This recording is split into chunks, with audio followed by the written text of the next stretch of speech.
And I remember as smartphones were being introduced, starting to think, well, this could be an incredibly powerful tool in the classroom. And actually, it could have been, but it never became that. How do you make sure that students who don't have access to that technology still have an equitable experience if you are going to allow and use them?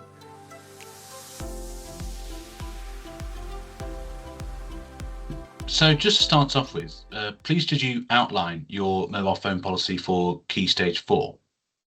Well, yeah, so the mobile phone policy as it stands and as it's always been since opening is a typical out of sight, don't see it, don't hear it policy that lots of schools and colleges operate. And I think certainly over the years we've come to realise that we very often don't see or hear the mobile phones. And we've got a confiscation procedure and those sorts of things. But the reality is they're still a significant distraction in the classroom. So although the teacher and students are very good, aren't they? Well, all of us are very good probably at hiding our mobile phones and only reviewing them in a very secretive or clandestine way. And I think that's certainly become true. So although teachers may not see or hear mobile phones, it doesn't mean that the students aren't distracted by them. And that's whether they're actively using them or passively distracted by them, whether or not they might be going off in a pocket or a bag. I think we're all guilty of it. We can sit in a meeting and if we feel our phone vibrate in our pocket, our attention immediately is drawn to who could that be? What could it be? So up until now, from opening up until now, that's been the policy.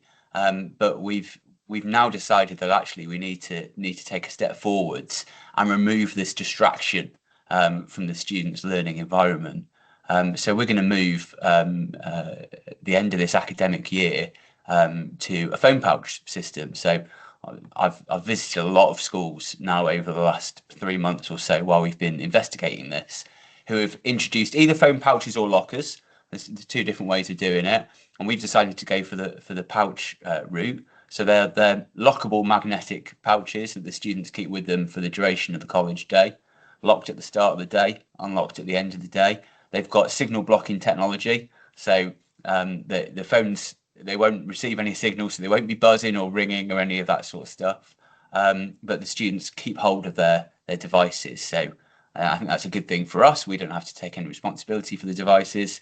And also it removes some of the worry that students have about being separated from their device. So even though they can't use it, it's completely useless because it's got no signal. They still have their device with them. And so we're going to introduce that at the end of this academic year, ready to introduce it to all of our new students in September. And is that applying to sixth form as well, or is there a different policy for sixth form? Well, yeah. So we did some work on that with staff and students and employers, and we decided we are going to introduce that to the sixth form as well. Now, I think we're one of very, very few schools and colleges that are doing that in the sixth form. We have tweaked the execution of that slightly for the sixth form. So we've got, like most places, we've got a sixth form common room. So we're going to put an unlocking device in the sixth form common room that the sixth formers have got complete independent access to, and it's going to be very much based on a trust system. So they are expected to lock their phones away when they're in classrooms, and they can use their phones freely in the common room. And we're going to place our trust in them, and that really does mirror industry, doesn't it? Because at lunch times, staff will go and get their phones out of their lockers and take them to their lunch breaks with them and use their devices. So we're not going to do that for Key Stage 4. Their phones are going to be locked away for the duration of the day for Key Stage 4. But the sixth form, we're giving that real industry freedom to. Okay, yeah, that's interesting. So you mentioned there about the involvement of employers, and I know you've spoken to me about that before. How has the policy been influenced by employer partners and also practice within industry? So when we started to investigate this, we went out to our employer partners, really just with an information request, and we just said very simply, what is your policy on mobile phone use for your staff? And I suppose unsurprisingly, everybody had a policy or a position on it. But what was really interesting was just how many large companies and SMEs had highly restrictive policies when it comes to staff's mobile phone use. And I would say probably 90% of them mentioned explicitly that mobile phones were not to be used for personal reasons while at work, except in emergencies. We've obviously got some industry partners that have got some pretty sensitive IP, and they're the ones that have got the most restrictive arrangements in place, and they're the ones that have got the lockers and those sorts of things. But even where there's not very sensitive IP, we've got manufacturing partners where obviously they are hazardous manufacturing areas where again phones aren't allowed to be at all. So that initial bit of information gathering was really interesting because we weren't necessarily expecting people to be so prescriptive, restrictive, and explicit about what their expectations were. When we dug a bit deeper into that, and then we asked for the HR policies on breaches of the mobile phone rules and regs, again, they're really very, very serious. And some of that is around IP, some of it's around health and safety, some of it is just around compliance. So it really reinforced to us, I think, that we were doing the right thing because, everything that we do at Crewe UTC is about getting the students industry ready. Well, actually, our policy wasn't doing that. The way that we were working previously, which was sort of sanctioning the clandestine use of mobile phones while they should have been doing something else, was absolutely not preparing students for industry. And I mean, I remember teaching, when I started teaching, we didn't have smartphones. And I remember as smartphones were being introduced, starting to think, well, this could be an incredibly powerful tool in the classroom. And actually, it could have been, but it never became that. You have to restrict the use of devices, any sorts of devices, so heavily and police them so heavily for them to be useful that actually, if you allow a student to use their unrestricted mobile phone in a classroom for almost anything, young people will become distracted by all of the other things that device does. And so, I feel more certain than I ever have done that this is the right time to introduce this.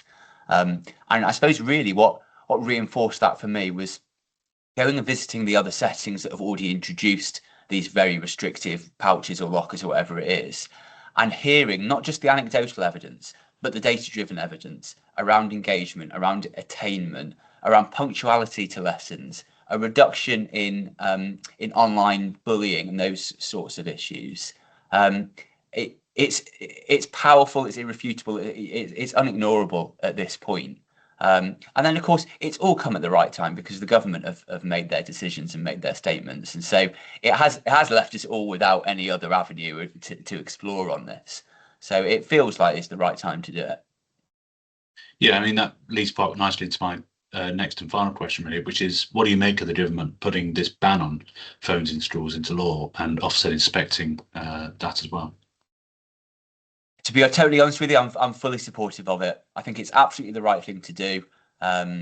We deal with so many issues which aren't necessarily caused directly by the device itself, but by the access that device allows.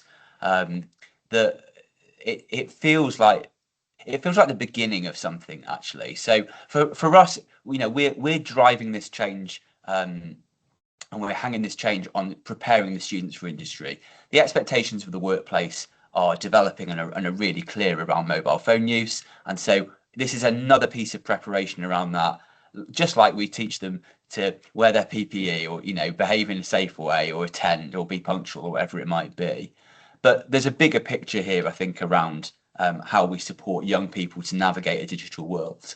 And if this is the beginning of giving parents more opportunity to manage, restrict in a way access to the online world, to procure that more carefully for young people. If this becomes the catalyst for that, then I think this can only be a good thing. Okay, excellent. Thank you for that. Was there anything else you wanted to add? Well, I don't know whether you'd use this or whether you should say this or not, but it was interesting. So I raised some questions with other UTC principals around this topic at the start of the academic year, and I was really taken aback by how polarizing the conversation is in the Baker Deary movement, in the UTC movement. And I heard lots and lots of really, really good arguments for both sides, for both parts of it. But the one thing that no one has ever been able to really reassure me of when it comes to mobile phones and smartphones in an educational setting is how do you make sure that students who don't have access to that technology still have an equitable experience if you are going to allow and use them? If you're going to create a space where mobile phones are used to support learning, then what do you do to mitigate the experience of the students who don't have access to those devices? Because we're here now in Crewe. It's one of the most deprived areas in the country. It's the most deprived area of the local authority, and we've got students that don't have devices that are capable. And so there's never been for me a satisfactory response to that in the old arguments that were being made for the use of mobile phones. So I think this is another good thing that introduces another layer of equity to the student experience. That's really interesting. Thank you for that. And thoughts of that, for this very good point.